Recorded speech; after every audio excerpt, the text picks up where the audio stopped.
Dear students, welcome to another new class of geography. In this class, we are going to cover the part 3, that is the final part of the chapter Weather and Climate. Look at the topic we are going to cover today. These are cloud cover and its types, sunshine, weather forecast and its importance, isotherm and isoheids, and conclusion. First of all, we will understand the how the cloud cover is formed and what weather condition is needed for forming cloud cover. See, during daytime, we know that warm air that is compared to a little bit light, okay, that will rises and it expands, which causes it to cool, and this cold air can hold less moisture than warm air. These are some environmental conditions and these are fixed. And when the air is cold and when it can hold less moisture, then the air soon becomes saturated. The saturated word means basically completed. And when the dew point has been reached, we have already studied about the dew point. Basically, dew point means the see the temperature at which the air gets saturated, that is known as dew point. And when the dew point has been reached, further cooling leads to the condensation process and water vapor around small particles of dust which form the condensation nuclei.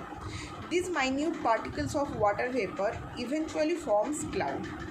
And then after the formation of the cloud, then we will understand the cloud cover environment, some features of the cloud cover environment. First of all, see, this cloud reduce the amounts of the insolation during the day. Insolation means the temperature of the solar radiation. During daytime, if cloud cover is there, then the insolation will be less, and it also trap the terrestrial radiation at night. And what will be the result? So it can, so thus preventing extremes of the temperature. Okay, in daytime it is holding the temperature.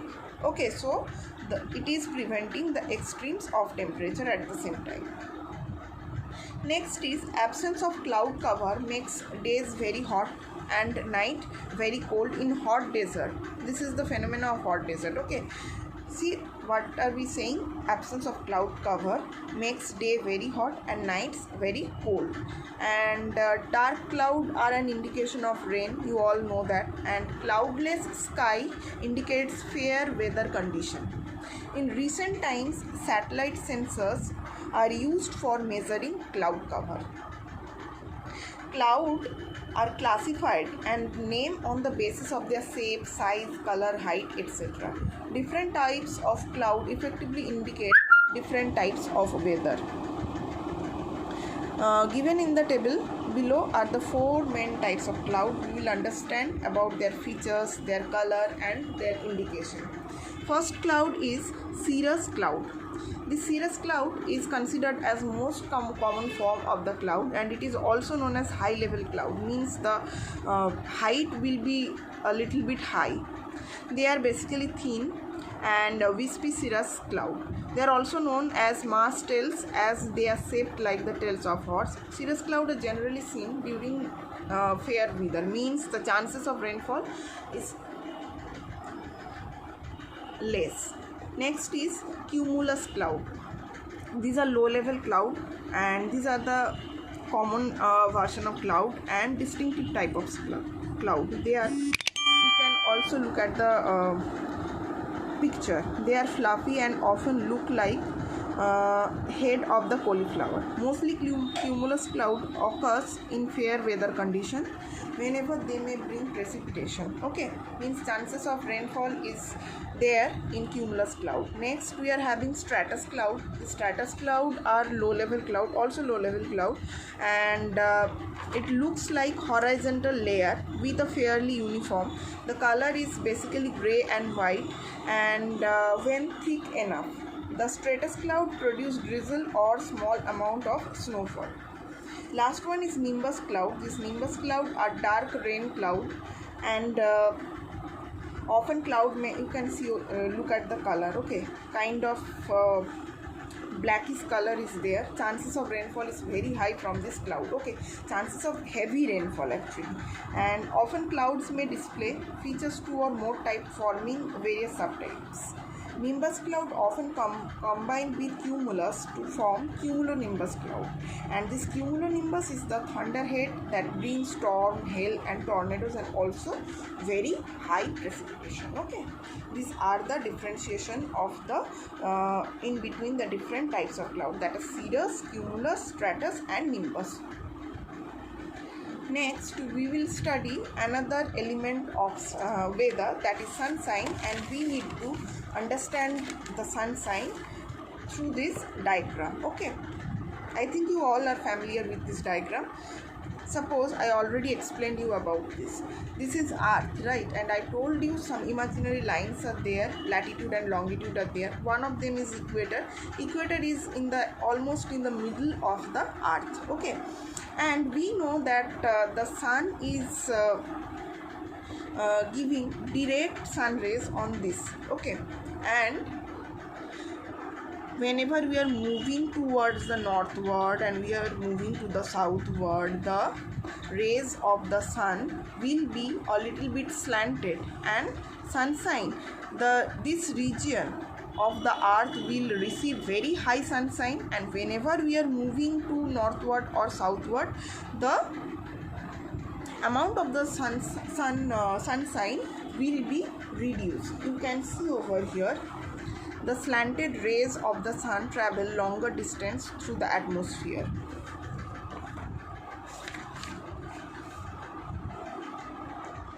The heat spread over a larger area, thus making these places less hot. That is why equatorial region, I told you that this region will be equatorial region, okay. That is why equatorial region which are in the lower latitude are warmer than the higher latitude, okay. Higher latitude means this one, okay. This place will be little bit warmer than the polar region. These are the polar region. The polar region receiving highly inclined rays are the coldest, okay. In our book it is also given, see this diagram, okay. Sun rays is direct over here and sun rays is little bit slanted whenever you are moving to the higher altitude. Our next topic is weather forecast, okay.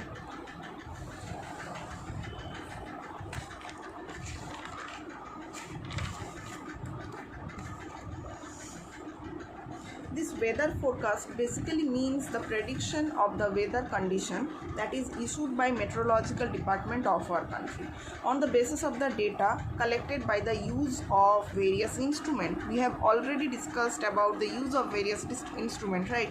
That we use thermometer for and barometer and rain gauge and anemometer. Many things are there, okay. By the help of that instrument we are getting kind of prediction for weather. Basically that thing is known as weather forecast. This weather forecast basically made by the meteorological station is very important as it guides ocean navigation, fishing activity in the open sea, cropping pattern and aviation schedules. If we are taking the current situation, if we are going through the news thoroughly, then we may notice that one cyclone is about to appear in the coast of the West Bengal and Odisha, that is named as Amphan, okay. And regularly our government and meteorological department is giving us the alert that we don't need to go to ocean and sea for fishing activity and everything. Red alert, some places red alert are already announced, okay. So we are getting idea about that Amphan cyclone from the weather forecast department or meteorological department with the help of that satellite image, right? And what are the importance of the weather forecasting? First of all, the condition of weather such as weather direction, velocity, cloud cover, guide air traffic, temperature, humidity, precipitation control, the cropping pattern, okay, and cropping season of a place. Like in current situation, it is already like continuously announced by our government that some crops need to be like harvested.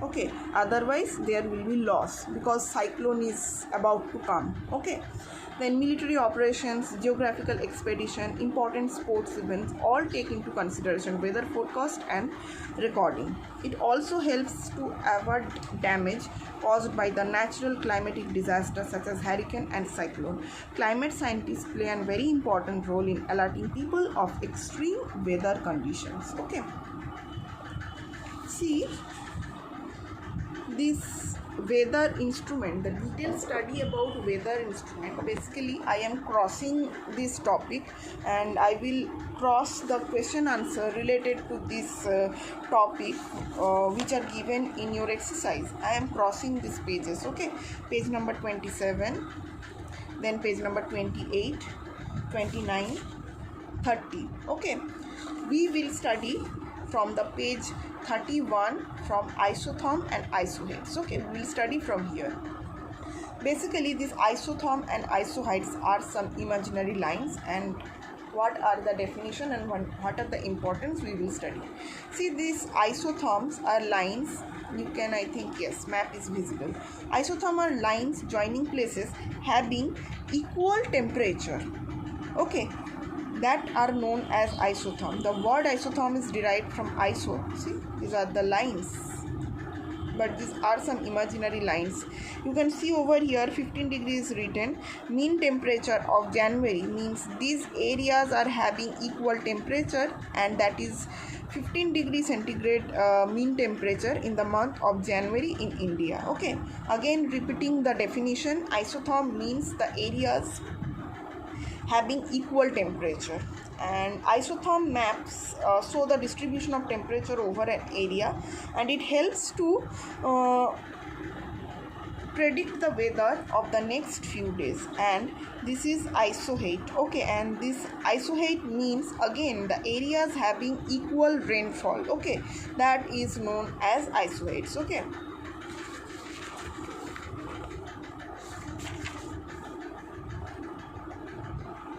see, isoheights are imaginary lines joining places with the same amount of rainfall over a unit of time. These are drawn at uniform interval on maps. Rainfall is also depicted on maps to show seasonal distribution and variation across region. Okay.